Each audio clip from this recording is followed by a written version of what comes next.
দেওয়া, কেউ হাঁচি দিয়েছে, অনেক মানুষ আছেন সেখানে, প্রত্যেককে জবাব দিতে হবে ব্যাপারটা এরকম না, বরং জবাব দেয় তাহলে হয়ে যাবে, যদিও ব্যাপারটা নিয়ে দ্বিমত রয়েছে। অনুরূপভাবে আজানের পরে যে জিকির আজকার দোয়া রয়েছে, ইকামতের সময় যে জিকির আজকার দোয়া আছে, সেগুলোও অনেক আলেম ওলামা ফরজে কিফায়া হিসেবে উল্লেখ করেছেন। অনুরূপভাবে জিকিরের মধ্যে কিছু আছে যেগুলো সর্বসম্মতিক্রমে মুস্তাহাব, যদি আমি আপনি করি তাহলে আমাদের জন্য কল্যাণ, না করলে ইনশাআল্লাহ কোনো সমস্যা নেই। যেমন বাড়িতে প্রবেশের দোয়া, বাড়ি থেকে বের হওয়ার দোয়া, মসজিদে প্রবেশের দোয়া, মসজিদ থেকে বের হওয়ার দোয়া, এরপরে আপনি ওয়াশরুমে যাবেন, টয়লেটে যাবেন, সেখানে ঢোকার এবং বের হওয়ার দোয়া, এগুলো মুস্তাহাব পর্যায়ের জিকির। এই হলো একটা ক্লাসিফিকেশন। জিকিরের আরেকটা প্রকার হচ্ছে স্থান, কাল, অবস্থা ভেদে জিকির দুই প্রকার। এক ধরনের জিকির আছে মুকাইয়াদ, আরেক ধরনের জিকির আছে মুতলাক। মুকাইয়াদ মানে যে জিকিরগুলো কোনো স্থানের সাথে বা কোনো সময়ের সাথে বা কোনো অবস্থার সাথে ওতপ্রোতভাবে সম্পর্কযুক্ত, জড়িত। যেমন মসজিদে প্রবেশের সময় যে দোয়াটি পড়তে হয়, এটা মসজিদের সাথে সংশ্লিষ্ট, আবার সময়ের সাথে সংশ্লিষ্ট, কারণ যখন আপনি প্রবেশ করবেন তখনই এটা পড়বেন, তাই না? হজে যারা গিয়েছেন, উমরায় যারা গিয়েছেন, রুকনে ইয়ামানি থেকে নিয়ে হাজারে আসওয়াদ পর্যন্ত এই জায়গায় বেশি বেশি করে রব্বানা আতিনা ফিদ দুনিয়া হাসানা ওয়া ফিল আখিরাতি হাসানা, এই জায়গার সাথে দোয়াটি বিশেষভাবে সম্পর্কিত। তো বিশেষভাবে সম্পর্কিত দোয়াগুলো বিশেষ জায়গায় পড়তে হয়, তবে সেগুলোর কিছু কিছু অন্য জায়গাতেও পড়া যায়। তাহলে এই হলো জিকির মুকাইয়াদ। ফরজ সালাতের পরে আপনি যখন সালাম ফেরাবেন তখন অনেকগুলো জিকির আছে না? আপনি যখন ঘুমাতে যাবেন তখন অনেকগুলো জিকির আছে, ঘুম থেকে উঠবেন অনেকগুলো জিকির আছে, সকাল সন্ধ্যায় অনেকগুলো জিকির আছে। এগুলো সব মুকাইয়াদ, অর্থাৎ সময়, স্থান বা অবস্থার সাথে সম্পর্কিত। আবার কিছু জিকির আছে যেগুলো উন্মুক্ত, মুতলাক, কোনো স্থানের সাথে, সময়ের সাথে, অবস্থার সাথে বেঁধে দেওয়া হয়নি। আপনি সুবহানাল্লাহ পড়তে পারেন যে কোনো সময়ে, আল্লাহু আকবার পড়তে পারেন যে কোনো সময়ে, লা ইলাহা ইল্লাল্লাহ বলতে পারেন যে কোনো সময়ে। এরকম অনেক জিকির আছে যেগুলো আমি আপনি উন্মুক্তভাবে সব সময় পড়তে পারি। তবে জিকির মুতলাক এবং মুকাইয়াদের ক্ষেত্রে আমাদের একটা জিনিস মনে রাখতে হবে যে যখন জিকির মুকাইয়াদের সময়, অর্থাৎ নির্ধারিত জিকিরের সময়, ওই সময়টা সাধারণ জিকিরের চেয়ে, মুতলাক জিকিরের চেয়ে ওই নির্দিষ্ট জিকিরগুলো বলাই বেশি গুরুত্বপূর্ণ এবং বেশি দরকার। ধরেন ফরজ সালাতের পরে নির্ধারিত কিছু জিকির আছে, আবার পুরো কোরআন জিকির, সূরা ফাতিহা যদি কেউ পড়ে তাহলে এটা অনেক বড় জিকির। তো সালাম ফেরানোর পরে যদি কেউ সূরা ফাতিহা শুরু করে তাহলে সেটা কিন্তু যথার্থ জায়গায় হলো না। তার মানে ওইটা ওই জায়গাতে নির্ধারিত দোয়া এবং জিকির আছে, আল্লাহ রাসূল শিখিয়েছেন, সুতরাং ওই জায়গায় সেটাই বেশি পারফেক্ট।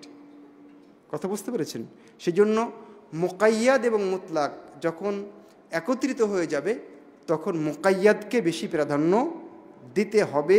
যে সময়ের জন্য, যে স্থানের জন্য, যে অবস্থার জন্য যে দোয়া, ওইটাকে ওই সময়ের জন্য, ওই স্থানের জন্য বেশি প্রাধান্য দিতে হবে। এটা হলো আরেকটা ক্লাসিফিকেশন। আরেকটা হলো কিছু জিকির আছে, আমরা যদি অন্যভাবে বিশ্লেষণ করি তাহলে মহান রব্বুল আলামিনের যত নাম আছে, যত গুণ আছে, এবং এর উপরে ভিত্তি করে মহান রব্বুল আলামিনকে প্রশংসা করা, তার গুণ বর্ণনা করা, সুবহানাল্লাহ বলা, আলহামদুলিল্লাহ বলা, লা ইলাহা ইল্লাল্লাহ বলা, এটা জিকিরের একটা প্রকার। অনুরূপভাবে মহান রব্বুল আলামিনের নাম এবং গুণ থেকে যে মূল ভাবটা উঠে আসে সেগুলো নিজে স্মরণ করা এবং মানুষকে স্মরণ করিয়ে দেওয়া, সেটাও জিকির। যেমন আপনি যদি বলেন যে মহান রব্বুল আলামিন প্রত্যেকটা বান্দার প্রত্যেকটা কথা, গোপন এবং প্রকাশ্য, সব কিছু শুনতে পান, তাহলে এটাও জিকির। অনুরূপভাবে মহান রব্বুল আলামিনের যত আদেশ আছে, যত নিষেধ আছে, যদি এগুলোকে আমরা স্মরণ করাই, নিজে স্মরণ করি, মানুষকে স্মরণ করাই যে আল্লাহ এটা করতে বলেছেন, ওটা করতে বলেছেন, ওটা করতে নিষেধ করেছেন, আল্লাহর কত চমৎকার আদেশ, আল্লাহর কত সুন্দর নিষেধ, যত অমঙ্গল সেখান থেকে তিনি আমাদেরকে নিষেধ করেছেন, এই যে স্মরণ করলেন, এটাও জিকির। এটা যে মানুষকে বললেন, সেটাও জিকির। আরেকটা জিকির আছে, সেটা আগের পয়েন্টের সাথে অঙ্গাঙ্গিভাবে জড়িত। সেটা হলো আপনি যখন জানলেন যে এটা আল্লাহ আদেশ করেছেন, জানার মাধ্যমে মানুষকে বলার পরপরই আপনি নিজেও সেটাকে বাস্তবায়নের চেষ্টা করলেন। ওটা জানা মাত্রই আপনি সেদিকে ধাবিত হয়ে গেলেন। আপনি যখন জানলেন যে আল্লাহ এটা নিষেধ করেছেন, তখন আপনি ওর ধারে কাছে গেলেন না, এটাও মহান রব্বুল আলামিনের জিকির। জিকিরের আর একটা দিক আছে, সেটা হলো মহান রব্বুল আলামিনের যত নিয়ামত আমাদের উপরে আছে, যত ইহসান, যত দয়া আমাদের উপরে আছে, এটা যদি বান্দা স্মরণ করে এবং স্মরণ করে আল্লাহর শুকরিয়া জ্ঞাপন করে, তাহলে সেটাও জিকির। এরপরে আমরা একটু দেখার চেষ্টা করব, আগের বিশ্লেষণ থেকে সেগুলো পরোক্ষভাবে স্পষ্ট হয়েছে, তারপরেও আবারও একটু নতুন করে আমরা বলার চেষ্টা করব জিকির কি এবং কিভাবে সংঘটিত হয়। আমরা যদি ইসলামী শরিয়া বিশ্লেষণ করি, তাহলে জিকির তিনভাবে হয়। একটা হলো বিল লিসান, মুখ দিয়ে হয়। আরেকটা হলো বিল কালব, অন্তর দিয়ে হয়। আরেকটা হলো বিল জাওয়ারিহ ওয়াল আমাল, অর্থাৎ মানুষের অঙ্গ প্রত্যঙ্গ এবং আমলের মাধ্যমে জিকির হয়ে থাকে।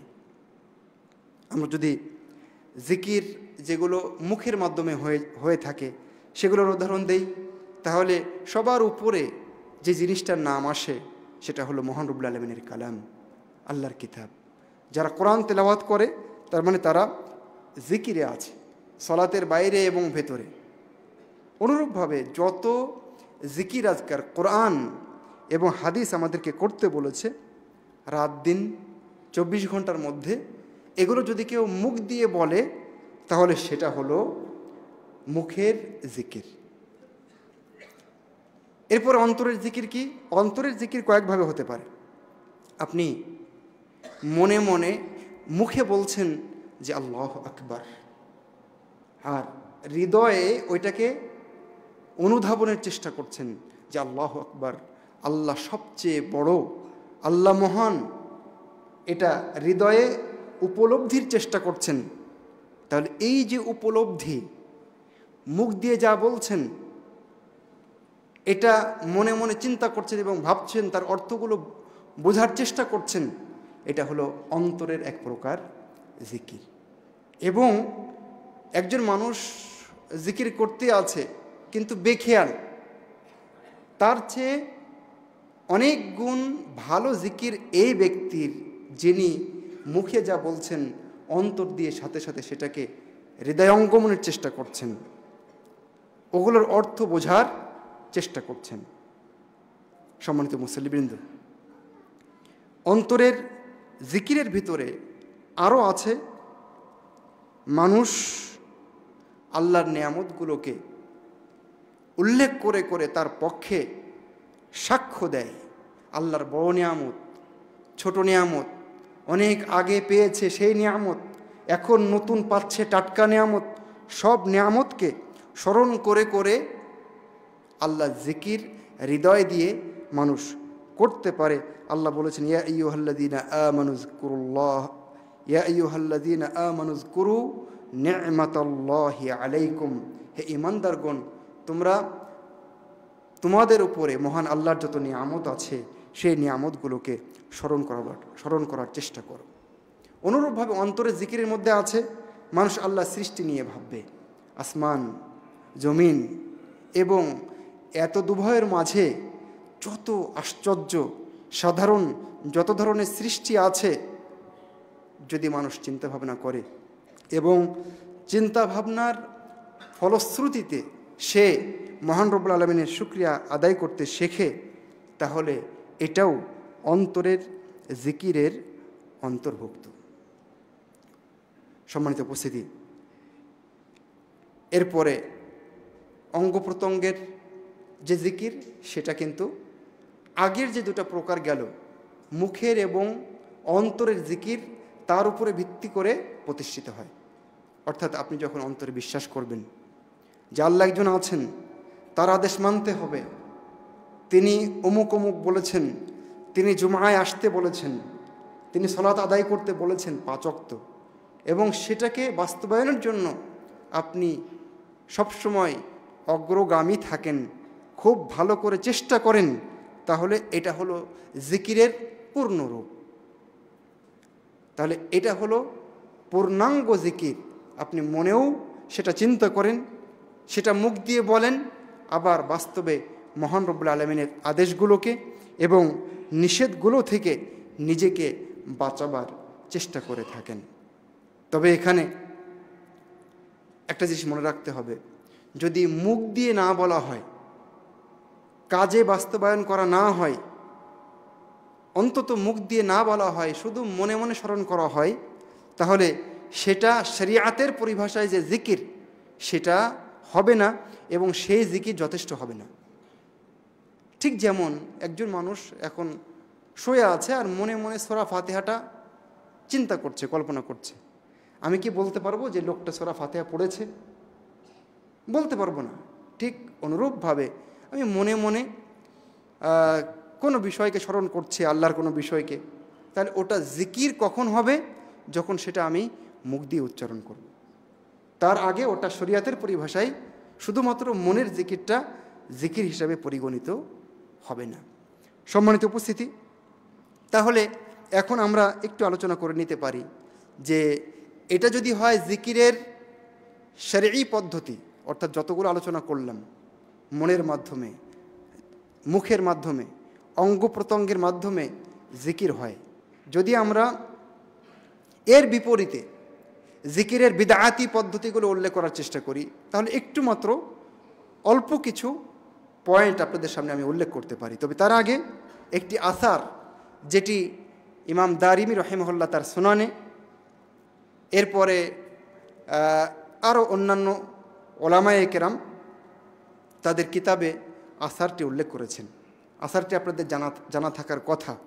ওই যে একটু স্মরণ করিয়ে দেই, মসজিদে সলাতের আগে যে সময়টা, এই সময়ে মুসল্লিরা সাহাবায়ে কিরামের সময়ে একটা মসজিদে খণ্ড খণ্ড বিভক্ত হয়ে, দলে দলে বিভক্ত হয়ে জিকির আজকার করছিলেন।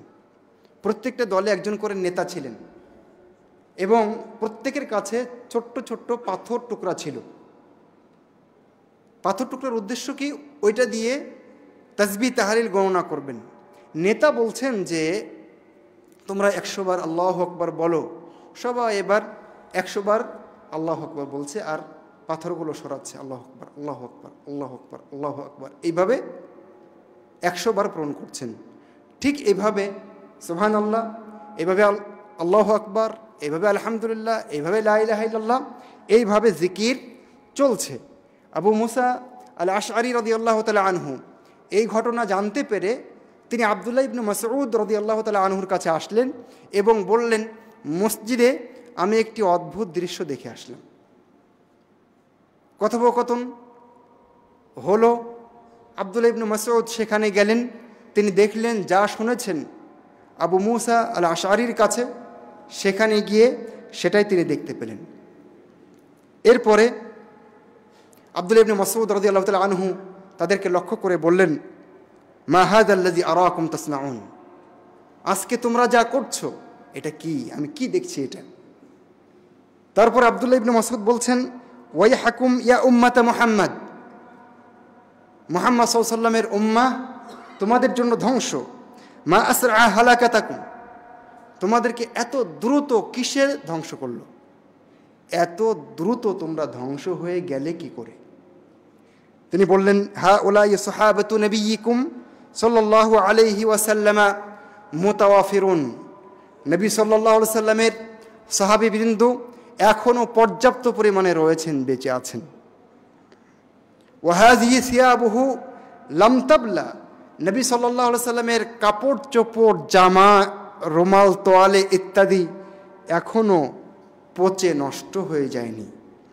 ওয়া আনিয়াতুহু লাম তুকসার, নবী মুহাম্মদ সাল্লাল্লাহু আলাইহি ওয়াসাল্লামের বাসন কোসন, থালা বাটি ইত্যাদি পানপত্র যা কিছু ছিল এখনও ভেঙে চুরমার হয়ে যায়নি, এখনও অক্ষত রয়েছে, অথচ তোমাদের এই ধ্বংস এত তাড়াতাড়ি। লোকজন বললেন, আল্লাহি ইয়া আবা আব্দুর রহমান মা আরাদনা ইল্লাল খায়র, আল্লাহর কসম করে বলি ইবনে মাসউদ, আমরা কল্যাণ ছাড়া আর কিছুই আশা করিনি, আমরা তো কল্যাণই চেয়েছি, তাসবিহ তো পড়েছি 100 বার করে, আর কি করেছি।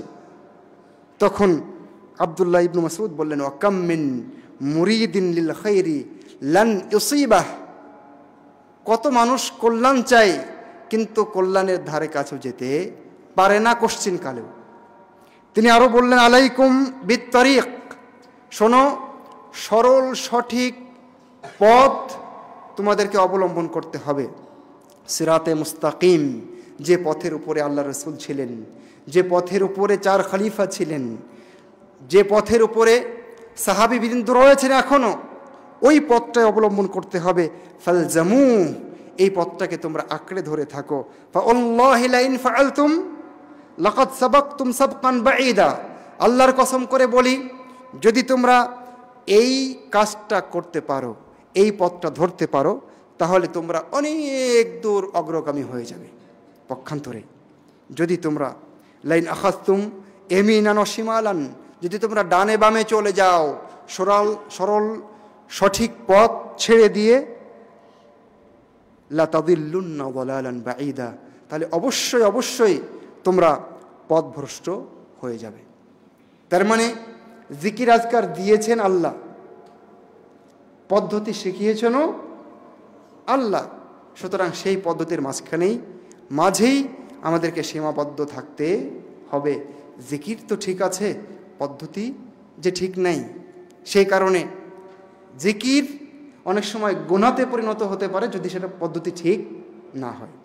সেই কারণে আজকে আমাদের বাংলাদেশে ফরজ সালাতের পরে হাত তুলে মোনাজাতের যে সিস্টেম আছে, এটা সরাসরি বিদআত। এই ব্যাপারে নো কম্প্রোমাইজ, কোনো আপনার সাথে সমঝোতা নেই। কোরআন আপনার পক্ষে নেই, হাদিসও আপনার পক্ষে নেই। এমন কি হাটহাজারীর যে বড় শিক্ষা প্রতিষ্ঠান, সেখান থেকে ফতোয়া আছে যে এই মোনাজাত বিদআত। এমনকি দারুল উলুম দেওবন্দেরও ফতোয়া আছে যে এই মোনাজাত বিদআত, তাও সমানে চলছে, হরদম চলছে। কারণ যদি এই মোনাজাত না করা হয়, অনেক ইমাম বলে আমি জানি এটা বিদআত, তাও করতে হয়, কারণ চাকরি বাঁচাতে হবে। যে কমিটি ছাড়বে না, মুসল্লিরা পরের দিন থেকে আন্দোলন করবে, জোহরে না করলে আসরে আমি আর ইমামতির সুযোগ পাব না। এইভাবে জিকিরের একটা গুরুত্বপূর্ণ জায়গা আমরা আমাদের পুরো বাংলাদেশে নষ্ট করে ফেলেছি।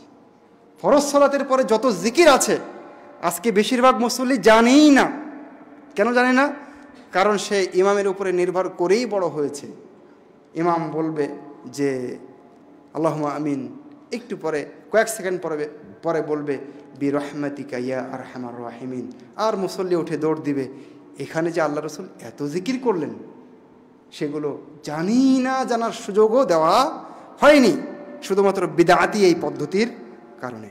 শুধু আল্লাহ আল্লাহ আল্লাহ আল্লাহ বলে জিকির করতে করতে করতে করতে এক শ্রেণীর মানুষ পাগল হয়ে যাচ্ছে। অনেক সময় শুধু ইল্লাল্লাহ করতে করতে করতে করতে করতে মাথা নষ্ট করে ফেলছে। অনেকক্ষণ পরে গিয়ে ওইটা হু হু হু হু হু হু এই জিকিরে পরিণত হচ্ছে। এই সবগুলো বিদাতি পদ্ধতি। জিকির করতে গিয়ে পীরের নাম, নিজের গাউস কুতুব যাদেরকে মনে করছে, ওয়ালির নাম যাদেরকে মনে করছে, তাদের বিশেষ ধ্যান করছে জিকিরের সময়। এগুলো বিদাতি পদ্ধতি। ইসলামী শরিয়ার সাথে এগুলোর কোনো সম্পর্ক নাই। আজকে নারী পুরুষের একাকার হয়ে যাওয়া জিকিরে আছে কি নাই? এগুলোর সাথে ইসলামী শরিয়ার বিন্দুমাত্র দূরতম কোনো সম্পর্ক নেই। জিকিরে বিভিন্ন লতিফা, লতিফা আমি ভালো বুঝি না, তবে এটা কোনো অন্তরের কোনো বিষয় বোধ হয়। এই সংক্রান্ত লেখাপড়া আপনারা করবেন, দেখবেন জিকিরে আবার বিভিন্ন রকম লতিফা হয়। এবং এই যে লতিফা, এগুলো ইসলামের দেওয়া কোনো লতিফা নয়। ইসলাম এরকম কোনো লতিফা আবিষ্কার করেননি। সম্মানিত উপস্থিতি, এরপরে আমরা দেখেছি জিকিরের সময় লাফালাফি, নাচানাচি, কাপাকাপি, ঝাঁকাঝাঁকি, দোলাদলি, দৌড়াদৌড়ি, ছোটাছুটি, চিল্লাচিল্লি, ছটফটানি, গান গাওয়াগাই, মঞ্চে আর বাসে ওঠাউঠি সহ কত যে অঙ্গভঙ্গি প্রকাশ করে মানুষ, এগুলো সবই জিকিরের নামে ভণ্ডামি। এগুলো জিকিরের নামে কোরআন এবং সহিহ সুন্নাহর বিপক্ষে অবস্থান। যখনই আমরা এই পদ্ধতির কথা বলতে যাই, তখনই বলে দেখো আমরা লা ইলাহা ইল্লাল্লাহ বলছি, তাও বিরোধিতা করে। আমি বলি যে আব্দুল্লাহ ইবনে মাসউদ রাদিয়াল্লাহু তাআলা আনহু, তিনি তো আল্লাহু আকবরের বিরোধিতা করেননি। তিনি কিসের বিরোধিতা করেছিলেন? পদ্ধতির বিরোধিতা করেছিলেন। সম্মানিত উপস্থিতি, সেই কারণে আমাদের জিকির ভালো করে বুঝতে হবে। এরপরে জিকিরের সঠিক পদ্ধতিতেই আমাদের থাকতে হবে, যদি আমরা জিকিরের গুরুত্ব, এর তাৎপর্য এবং এর ফায়দা পেতে চাই। অন্যথায় জিকির করেও মানুষ গুনাহগার হয়ে যেতে পারে। জিকিরের কি গুরুত্ব রয়েছে এবং কি ফজিলত রয়েছে, আমরা খুতবার পরের অংশে গিয়ে এই ব্যাপারে কিছু কথা নেওয়ার চেষ্টা করব ইনশাআল্লাহ। আকুলু কাউলি হাযা ওয়া আস্তাগফিরুল্লাহ লি ওয়া লাকুম ওয়া লিসাইরিল মুসলিমিন।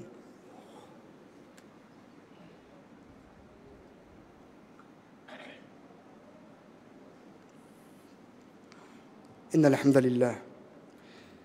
হামদালিল্লাহ আলা ইহসানি ওয়া শুকরু লাহু আলা তাওফীকিহি ওয়া ইমতিনানি ওয়া আশহাদু আল্লা ইলাহা ইল্লাল্লাহু ওয়াহদাহু লা শারীকা লাহু তা'যীমান লিশানি ওয়া আশহাদু আন্না নাবিয়ানা মুহাম্মাদান আবদুহু ওয়া রাসূলুহু দাঈয়ান ইলা রিদওয়ানি ওয়া আলা আলিহি ওয়া আসহাবিহি ওয়া ইখওয়ানি, আম্মা বা'দ।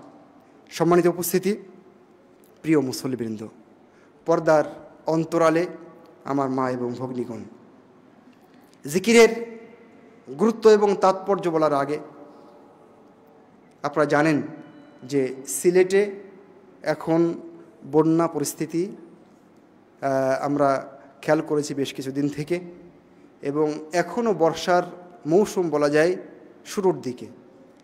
আল্লাহই ভালো জানে সামনে পরিস্থিতি কেমন হতে পারে। আমরা আল্লাহর কাছে আশ্রয় চাই, তিনি যেন আমাদেরকে যাবতীয় বিপদ আপদ থেকে ছোট বড় রক্ষা করেন, আমাদেরকে যেন তিনি বন্যার মুখোমুখি থেকে রক্ষা করেন। তো এ পর্যন্ত যতটুকু বন্যা হয়েছে তাতে অনেক মানুষ এখন দুর্ভোগে রয়েছে। আমরা জানি আমাদের সিলেটের এই প্রতিষ্ঠান আত-তাকওয়া মসজিদ এবং মাদ্রাসা কমপ্লেক্স প্রতি বছর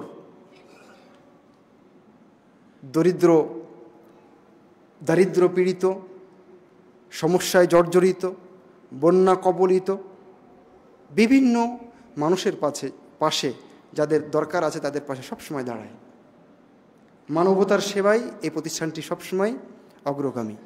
তারই ধারাবাহিকতায় তারা এবারও যেখানে যেখানে বেশি প্রয়োজন তারা কিন্তু অলরেডি কার্যক্রম শুরু করেছে। গতকালকেও 3টা স্পটে এই মসজিদ কর্তৃপক্ষ ত্রাণ বিতরণ করেছেন, এবং এখন বেশি বেশি করে যেখানে যেখানে দরকার সেগুলো খেয়াল করে তারা ত্রাণ বিতরণ করছেন প্রয়োজন অনুযায়ী। হয়তোবা সামনে আরও ব্যাপক আকারে তারা এই কাজে নামবেন। তো আমি আপনাদের প্রতি আহ্বান জানাই, যে আপনারা ব্যক্তিগত উদ্যোগে নিজেদের মতো করে চাইলে এই কাজে অংশগ্রহণ করতে পারেন। যদি মনে করেন যে না তাকওয়ার সাথে কাজ করবেন, তাহলে তাকওয়ার সাথেও কাজ করতে পারেন দুইভাবে। একটা হলো আপনি তাকওয়ার হেল্প নিতে পারেন, যে কিভাবে বন্টন করতে হবে, কোথায় বন্টন করতে হবে, কোথায় মানুষের বেশি দরকার, এইভাবে আপনি তাদের হেল্প নিতে পারেন। আর কিভাবে হেল্প করতে পারেন, আপনিও তাদের সাথে যুক্ত হতে পারেন। যাদের টাকা আছে টাকা দিয়ে, যাদের টাকা নেই কিন্তু সময় আছে, তাদের সাথে বন্টনে আপনিও চলে যেতে পারেন। শারীরিক সামর্থ্য দিয়ে আপনি তাদের সাথে অংশগ্রহণ করতে পারেন। তাহলে এইভাবে লিয়াজও করে তাকওয়ার সাথে এই যে পরিস্থিতি, এই পরিস্থিতিকে আমরা এই পরিস্থিতিতে গরিবদের পাশে আমরা দাঁড়াতে পারি। সম্মানিত উপস্থিতি, আমাদের খুতবার যে সময় বাকি আছে, এখনও কথা অনেকগুলো বাকি আছে। জিকিরের গুরুত্ব, এর আদব এবং জিকিরের ফায়দা এবং আমাদের করণীয় অনেকগুলো বিষয় বাকি আছে। সময়ের মধ্যে যতটুকু পারি বলবো এবং খুতবা পরবর্তী সময়ে বাকি আলোচনা করে আপনাদের প্রশ্নে চলে যাব ইনশাআল্লাহ। জিকিরের গুরুত্ব আমরা জানি, বান্দার ভালো কাজগুলো আল্লাহর কাছে উঠে যায়, ভালো কথাগুলো আল্লাহর কাছে উঠে যায়। এবং নিঃসন্দেহে আল্লাহর জিকির, যত ভালো কথা আছে তার মধ্যে আল্লাহর জিকির অন্যতম।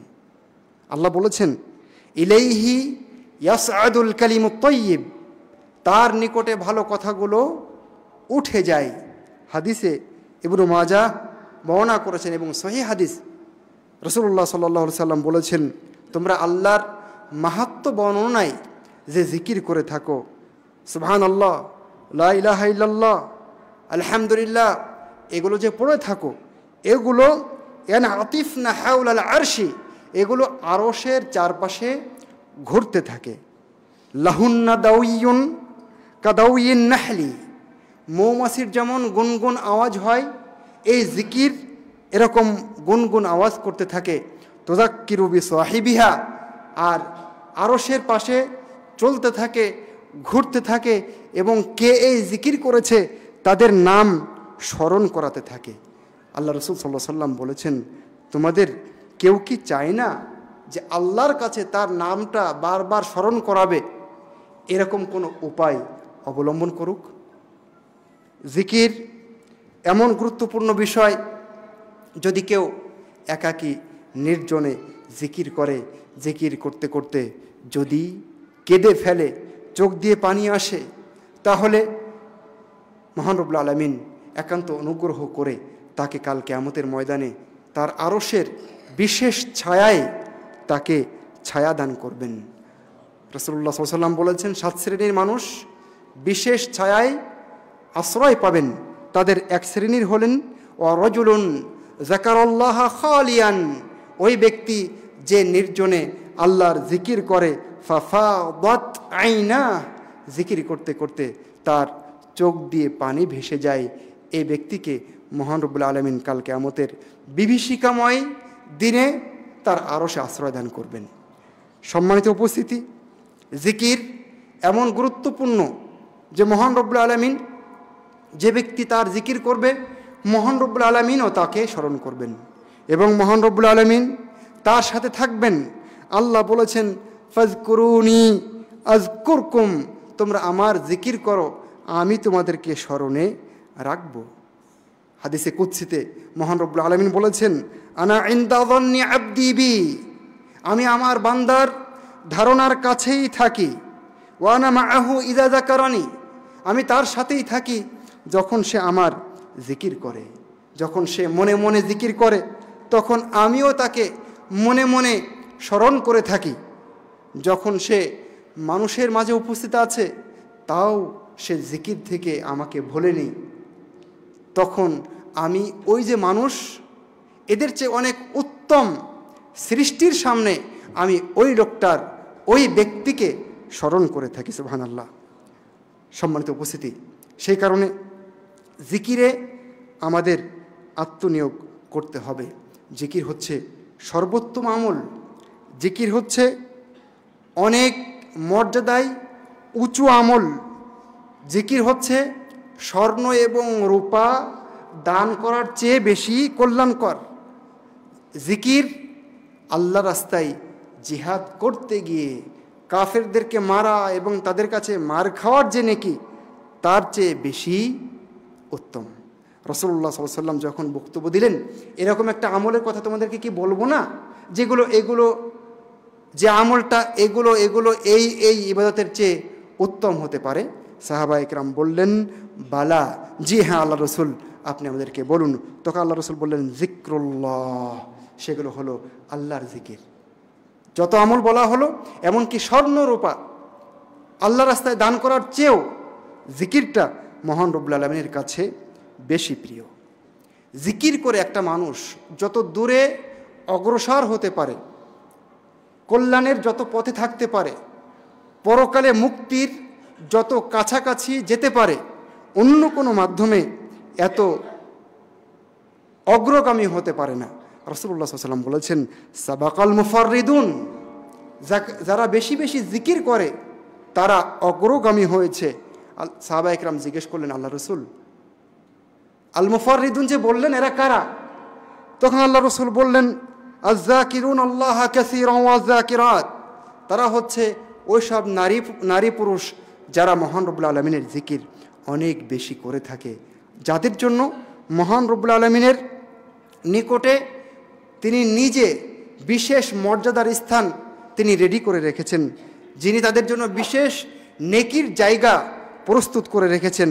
মহান রব্বুল আলামিন বলেছেন, ওয়ায-যাকিরিন আল্লাহ কাসীরান ওয়া যাকিরাত আ'আদাল্লাহু লাহুম মাগফিরাতাও ওয়া আজরান আযীমা, যারা আল্লাহর জিকির করে বেশি বেশি, নারী বা পুরুষ, আ'আদাল্লাহু লাহুম মাগফিরা, মহান রব্বুল আলামিন তাদের জন্য অনেক ক্ষমা রেডি করে রেখেছেন, ওয়া আজরান আযীমা, এবং তাদের জন্য অনেক নেকি প্রভূত কল্যাণ তাদের জন্য প্রস্তুত রেখেছেন।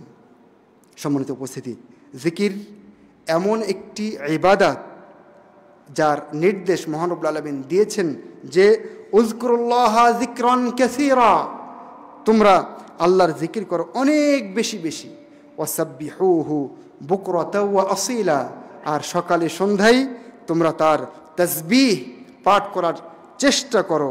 আল্লাহ বলছেন, ওয়াল্লাযী ইউসাল্লি আলাইকুম ওয়া মালাইকাতুহু লিইখরিজাকুম মিনায-যুলুমাতি ইলান নূর ওয়া কানা বিল মুমিনিনা রহিমা।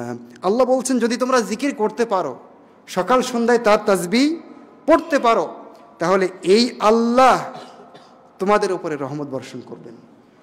ফেরেশতা মণ্ডলী তোমাদের জন্য দোয়া করবেন, রহমতের দোয়া। উদ্দেশ্য কি? উদ্দেশ্য, যেহেতু তোমরা জিকির করেছো, সেজন্য আল্লাহ তোমাদেরকে অন্ধকার থেকে আলোর পথে বের করে আনতে চান। ওয়া কানা বিল মুমিনিনা রহিমা, আর তারাই হচ্ছে মুমিন, এবং এই মুমিনদের জন্য মহান রব্বুল আলামিন অনেক বেশি দয়ালু। সম্মানিত উপস্থিতি, সেজন্য জিকিরের মাধ্যমে একজন মুমিন বেঁচে থাকে, একজন মুমিনের হৃদয় সত্যিকার অর্থে জীবন্ত থাকে। সেজন্য রাসূলুল্লাহ সাল্লাল্লাহু আলাইহি ওয়াসাল্লাম বলেছেন, মাসালুল্লাযী ইয়াযকুরু রাব্বাহু ওয়াল্লাযী লা ইয়াযকুরু রাব্বাহ মাসালুল হাইয়্যি ওয়াল মাইয়িত, যে আল্লাহ জিকির করে এবং যে আল্লাহ জিকির করে না, দুইজনের উদাহরণ হচ্ছে জীবিত এবং মৃতের ন্যায়। যে জিকির করে সে আসলে বেঁচে আছে, যে জিকির করে না ও হেঁটে বেড়াচ্ছে, তবে আসলে তার অন্তরটা মরে গেছে। জিকির এত বেশি গুরুত্বপূর্ণ। আপনি মানসিক প্রশান্তি পেতে চান, মনের শান্তি পেতে চান, স্থিতিশীলতা পেতে চান, সৌভাগ্যবান হতে চান, তাহলে ঈমান আনতে হবে, আকীদা ঠিক করতে হবে, তাওহীদ ঠিক করতে হবে, আর বেশি বেশি করে জিকির করতে হবে। আল্লাহ বলেছেন, الذين آمنوا وتطمئن قلوبهم بذكر الله ألا بذكر الله تطمئن القلوب। আল্লাহ বলেছেন, যারা ঈমান আনে এবং যাদের হৃদয়টা আল্লাহ জিকির দিয়ে প্রশান্ত হয়, তাদের কথা বলতে গিয়ে আল্লাহ বলেছেন, আলা বিযিক্রিল্লাহি তাতমাইন্নুল কুলুব, আল্লাহর জিকিরের মাধ্যমে হৃদয় সমূহ কি প্রশান্ত হয় না? অবশ্যই হয়। সম্মানিত উপস্থিতি, সুতরাং আমাদের প্রশান্তি পেতে হলে, বিপদ মুক্ত হতে হলে, কঠিন পরিস্থিতিতে আছেন ব্যক্তি জীবনে, পারিবারিক জীবনে, বৈবাহিক জীবনে, সামাজিক জীবনে, কর্মক্ষেত্রে, সর্বাবস্থায় বেশি বেশি করে জিকির করার চেষ্টা করেন। ইবনু আব্বাস রাদিয়াল্লাহু তাআলা আনহুমা বলছেন, নবী সাল্লাল্লাহু আলাইহি সাল্লাম যখনই কোনো বিপদ আসতো, ইনদাল কারব, সমস্যা আসতো, তখন তিনি বলতেন, লা ইলাহা ইল্লাল্লাহুল আলিমুল হাকিম, লা ইলাহা ইল্লাল্লাহু রাব্বুল আরশিল আযীম, লা ইলাহা ইল্লাল্লাহু রাব্বুস সামাওয়াতি ওয়াল আরদি ওয়া রাব্বুল আরশিল কারীম।